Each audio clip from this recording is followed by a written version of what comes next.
Hello दोस्तों, स्वागत है आपका स्टडी टाइम में। दोस्तों आज है 25 नवंबर और 25 नवंबर के जितने भी करंट अफेयर क्वेश्चन बनते हैं वो मैंने इस वीडियो में कवर किया है। आप चाहे किसी भी एग्ज़ाम की तैयारी कर रहे हो, ये वीडियो आपके लिए हेल्पफुल रहेगा। तो चलिए शुरू करते हैं। पहला क्वेश्चन है, भारत के किस राज्य में गायों के पहले अस्पताल का उद्घाटन किया गया है? इसका आंसर है ए, असम। असम के डिब्रूगढ़ जिले में भारत के पहले गायों के अस्पताल का उद्घाटन किया गया है और इस अस्पताल का नाम क्या रखा गया है? इसका नाम है सुरभि आरोग्यशाला। अब असम की बात हुई है तो ये है असम। इसकी राजधानी है दिसपुर। यहाँ के मुख्यमंत्री हैं सर्बानंद सोनोवाल और राज्यपाल हैं जगदीश मुखी। असम में हाल ही में रेडियो प्रोग्राम प्रज्ञा लॉन्च हुई है। हिमा दास जो कि असम की है, इन्हें ढींग एक्सप्रेस नाम से जाना जाता है। असम में पर्यटन संजीवनी नामक योजना भी शुरू हुई है पर्यटन को बढ़ावा देने के लिए।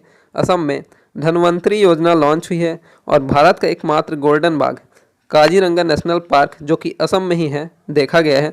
और काजीरंगा नेशनल पार्क एक सींग वाले गेंडों के लिए फेमस है। तो चलिए बढ़ते हैं अगले क्वेश्चन की तरफ। हाल ही में दुनिया की पहली हाइड्रोजन से संचालित डबल डेकर बस किस देश ने लॉन्च की है? इसका आंसर है डी, स्कॉटलैंड। स्कॉटलैंड ने दुनिया में पहली हाइड्रोजन से संचालित डबल डेकर बस का उद्घाटन किया है।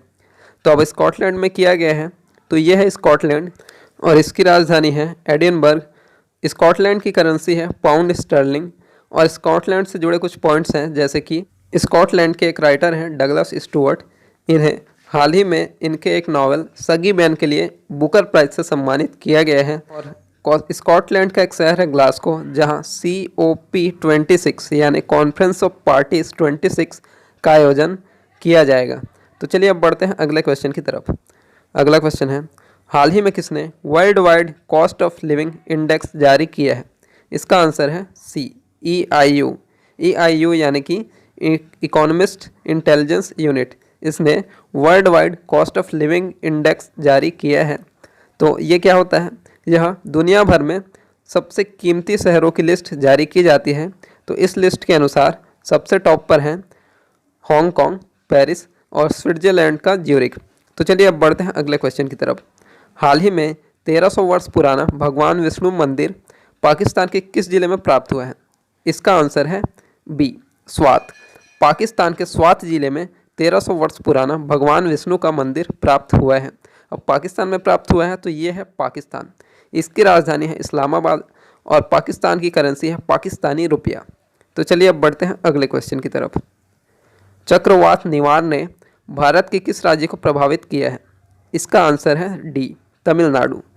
चक्रवात निवार इसने तमिलनाडु और एक केंद्र शासित प्रदेश पुद्दुचेरी, इन दोनों जगहों को चक्रवात निवार ने प्रभावित किया है। अब तमिलनाडु की बात हुई है तो ये है तमिलनाडु। इसकी राजधानी है चेन्नई।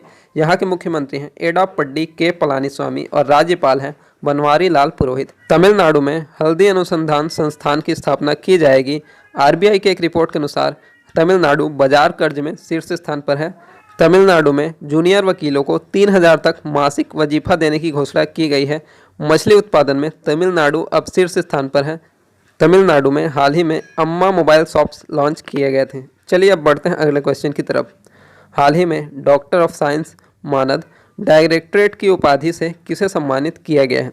इसका आंसर है ए, के सिवान।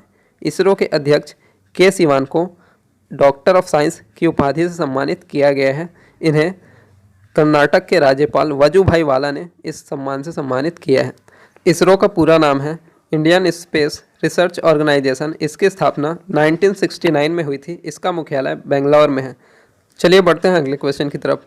हाल ही में किस देश ने 18वीं शताब्दी की अन्नपूर्णा प्रतिमा भारत को लौटाने का फैसला किया है? इसका आंसर है सी, कनाडा। कनाडा ने 18वीं शताब्दी की अन्नपूर्णा मूर्ति को भारत को लौटाने का फैसला किया है। अब कनाडा की बात हुई है तो ये है कनाडा। इसकी राजधानी है ओटावा और कनाडा की करेंसी है कैनेडियन डॉलर। तो चलिए बढ़ते हैं अगले क्वेश्चन की तरफ। हाल ही में launch the battle of belonging नामक पुस्तक के लेखक कौन है? इसका आंसर है बी, शशि थरूर। कांग्रेसी नेता शशि थरूर ने द बैटल ऑफ बिलोंगिंग नामक पुस्तक लिखी है। तो चलिए बढ़ते हैं अगले क्वेश्चन की तरफ। हाल ही में काऊ टैक्स लगाने वाला भारत का पहला राज्य कौन सा है? इसका आंसर है बी, मध्य प्रदेश। मध्य प्रदेश सरकार ने काऊ टैक्स यानी कि गायों के लिए टैक्स लगाने की योजना बनाई है। गायों के संरक्षण के लिए इस टैक्स को लगाने का निर्णय लिया गया है। और मध्य प्रदेश के मुख्यमंत्री शिवराज सिंह चौहान ने निवेदन किया है कि हर घर से गौग्रास भी गायों के लिए निकाला जाए। अब गौग्रास यानी क्या होता है, जो घर में हमारे घर में जो खाना बनता है उसमें जो पहली रोटी बनती है उन्हें गायों को दिया जाए, इसे गौग्रास कहते हैं। तो अब मध्य प्रदेश में इसकी शुरुआत हुई है, तो ये है मध्य प्रदेश। इसकी राजधानी है भोपाल। यहाँ के मुख्यमंत्री हैं शिवराज सिंह चौहान और राज्यपाल है आनंदीबेन पटेल। मध्य प्रदेश में हाल ही में निष्ठा विद्युत मित्र योजना की शुरुआत हुई है। प्रवासी श्रम आयोग का गठन किया गया है। किल कोरोना अभियान की शुरुआत मध्य प्रदेश में हुई है। स्टूडेंट्स के लिए टॉप पेरेंट ऐप लॉन्च किया गया है। पर्यटन को बढ़ावा देने के लिए इंतजार आपका नामक अभियान की शुरुआत की गई है। और वे व्यक्ति जो बिना मास्क के घर से बाहर निकलते हैं उनके लिए रोको टोको अभियान की शुरुआत की गई है। मध्य प्रदेश पुलिस ने सुसाइड रोकने के लिए आसपास पहल की शुरुआत की है। मध्य प्रदेश गवर्नमेंट ने सड़क विक्रेताओं के लिए ब्याज मुक्त ऋण योजना शुरू की है। तो चलिए बढ़ते हैं अगले क्वेश्चन की तरफ। हाल ही में चापरे वायरस किस देश में पाया गया है? इसका आंसर है सी, बोलीविया। बोलीविया में चापरे वायरस पाया गया है। यह जो है चूहों में पाया गया है। अब बोलीविया के बारे में कुछ इंपॉर्टेंट पॉइंट डिस्कस कर लेते हैं। ये है बोलीविया। इसकी राजधानी है लपाज और सुक्रे। बोलीविया की करेंसी है बोलीवियानो। तो चलिए अब बढ़ते हैं अगले क्वेश्चन की तरफ। हाल ही में परवान टनल, जो कि भारत की सबसे लंबी पानी की टनल होगी, इसका निर्माण किस राज्य में हो रहा है? इसका आंसर है बी, राजस्थान। राजस्थान में भारत की सबसे लंबी पानी की टनल परवान टनल का निर्माण हो रहा है। इसे 2021 तक बनाने का लक्ष्य रखा गया है। इस टनल की लंबाई 8.75 किलोमीटर है। इसे राजस्थान के बरन जिले में बनाया जा रहा है।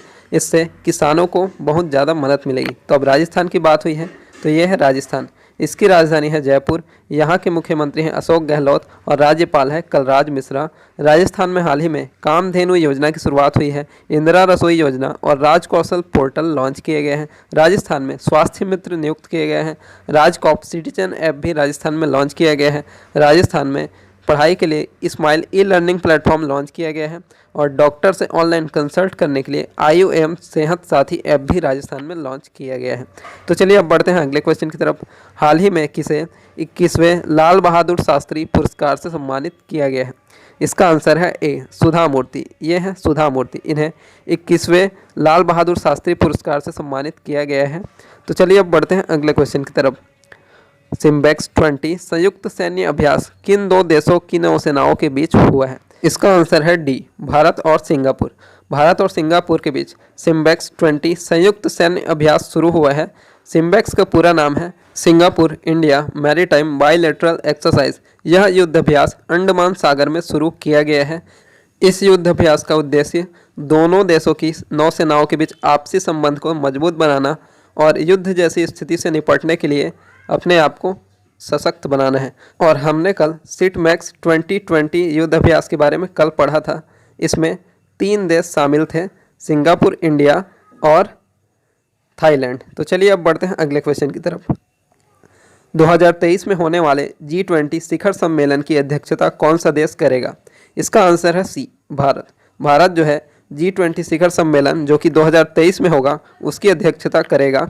इसमें हाल ही में 2020 में सऊदी अरब ने इसकी अध्यक्षता की है। 2021 में इटली करेगा और 2022 में इंडोनेशिया और 2023 में हमारा देश भारत। अगले क्वेश्चन की तरफ बढ़ते हैं। हाल ही में भारत का पहला मॉस गार्डन कहाँ स्थापित किया जाएगा? इसका आंसर है सी, नैनीताल। उत्तराखंड के नैनीताल जिले में भारत का पहला मॉस गार्डन स्थापित किया जाएगा। तो अब ये मॉस गार्डन क्या होता है?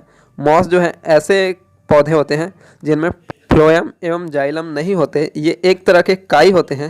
इन्हें औषधि बनाने के लिए भी उपयोग किया जाता है। इन्हें ब्रायोफाइट्स कहते हैं। ब्रायोफाइट्स के प्रजातियों के संरक्षण और औषधि की उपयोगिता के लिए इस गार्डन को नैनीताल में लगाया गया है। तो चलिए बढ़ते हैं अगले क्वेश्चन की तरफ। किस अंतरिक्ष एजेंसी ने वैश्विक समुद्र तल की निगरानी के लिए सेंटिनेल-6 उपग्रह को लॉन्च किया है? इसका आंसर है सी, उपयुक्त दोनों। नासा और ESA दोनों ने मिलकर सामूहिक रूप से सेंटिनेल-6 उपग्रह को लॉन्च किया है। अब बात हुई है नासा और ESA की, तो नासा का पूरा नाम है national aeronautics and space administration. इसका मुख्यालय वॉशिंगटन DC अमेरिका में है और इसका मोटो है for the benefit of all, यह एक अमेरिकन स्पेस एजेंसी है। अब बढ़ते हैं ईएसए की ओर। ईएसए का पूरा नाम है यूरोपियन स्पेस एजेंसी। इसका मुख्यालय जो है पेरिस में है। दोस्तों अगर आपको ये वीडियो पसंद आ रहा है तो कृपया इस चैनल को सब्सक्राइब कीजिए और ऐसे ही करंट अफेयर अपडेट्स के लिए नोटिफिकेशन बेल को भी प्रेस कीजिए। अगर आप इस वीडियो का पीडीएफ डाउनलोड करना चाहते हैं तो स्टडी टाइम के टेलीग्राम ग्रुप से जुड़िए। टेलीग्राम ग्रुप का लिंक मैंने डिस्क्रिप्शन में दे दिया है।